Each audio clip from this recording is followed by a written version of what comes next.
Welcome to the Plus Side of Nashville. I'm Tuwanda Coleman. The total number of homeless in Nashville is unclear. However, we do know the needs of our unhoused community are increasing. And on today's show, we want to take a look at the programs and services provided by the Nashville Rescue Mission, who's been working to help our homeless population for years. The Plus Side of Nashville starts now. From the News Channel 5 Network, this is the Plus Side of Nashville. Hi, everybody. Thank you for joining us. You know, the Nashville Rescue Mission serves close to 2,000 meals a day to hungry, homeless, and hurting people in the community. And they provide hope.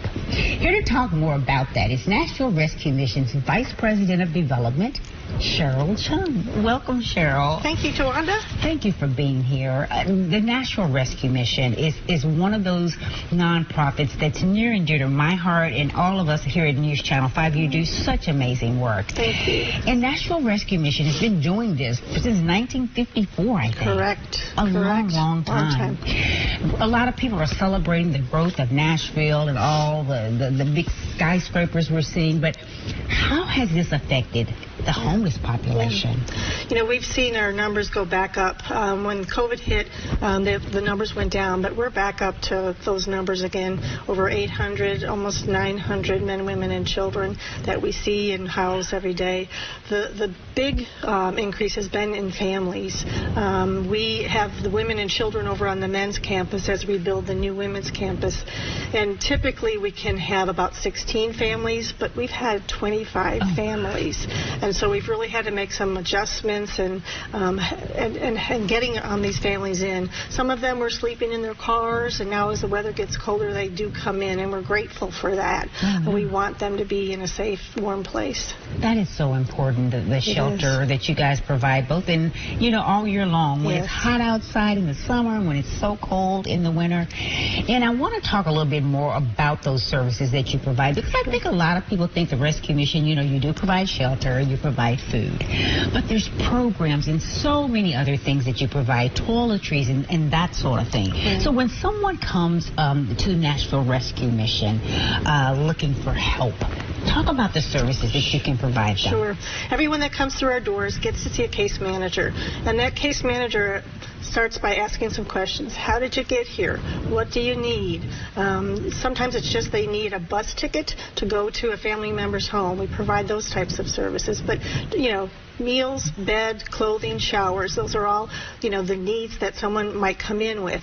If they have additional needs, they have a mental health issue or an addiction issue, they are then asked we ask them, would you like to get involved in our Life Recovery Program? And our Life Recovery Program is a program, 7-month residential program, so you really have to make a commitment to work the program and come in. But it's a wonderful program that you learn all life skills, whether it's just getting a high school equivalency, so when you get out you can get a job. There's job training, there's financial classes.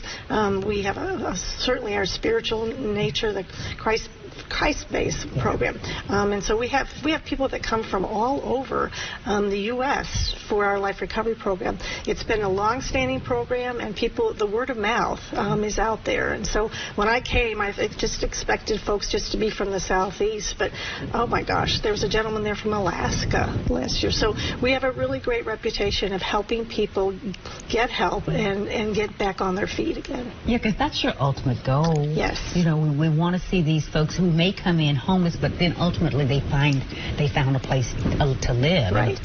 So we're having people who are not just Nashvillians. Yes. But have maybe landed here, have fallen on hard times, right. And you're there to help. Right. We've had people that have come here to visit family and then end up in a situation where they're financially unable to go back home or need some extra help. And so we are seeing those folks too. You mentioned a minute ago, Cheryl, that the women are in with the men right now, or in that same facility in that area, because you're working on a new women's shelter. Yes. Tell us about that. Yeah. And when will we see that officially open? Well, I'm excited. We will probably get the keys to the building sometime in June of next year, probably inhabited probably a month or two later once we get all the furniture in. But it's a 72,000 square foot building, beautiful. It spans the block of Rosa Parks between Buchanan and Garfield. 2 stories. In the event that we need to have a 3rd story, we can do that. But it's actually going to be beautiful. Just designed well. We are excited. They're putting all the side on and they're putting the roof on so they can come in the winter and work on the inside. I love that. You know, and I think a lot of, when I passed by there, I was like, oh, that was the women's shelter. Yes. It's in the same spot. Yes. So if you're driving by wondering what that beautiful building is going to be, that's what it's going to be.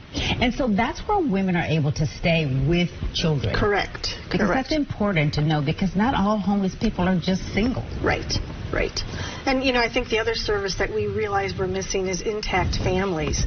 So there's a few other providers in the community that house intact families, but it's still very small. We actually have a family of 3 where at night the father lives in the men's shelter and the mother and children are with the mother and children. And to see them, though, out in the parking lot or on the playing in the grass, it breaks my heart, but I'm glad that we're able to house intact families as well. Absolutely.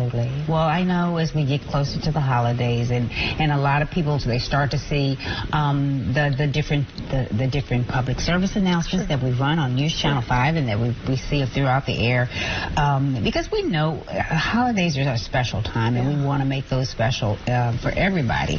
But 24/7, 365, you need volunteers and folks that can help. Yes.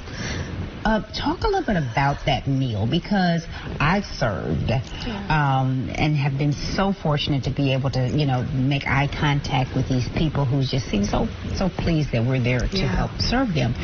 But I feel just as good that I'm there to serve them as well.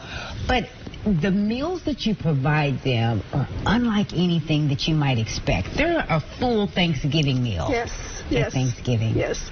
We'll serve about 5,000 meals between Wednesday before Thanksgiving to the Sunday. And so, it's the turkey, it's the dressing, it's the mashed potatoes, it's all of that, green beans. So, yes, we would love donations of food. You can go on our website. We actually have a list of what we need for Thanksgiving. And it's a very festive time at the mission. We love those days that the volunteers are there. And it's just, there's a lot of joy in the mission those days, and Absolutely. So it's fun. I was always felt very fortunate to be a part of that. Yeah. We got to take a break, Cheryl, but when we come back, we'll have more with Cheryl Chunn from the Nashville Rescue Mission.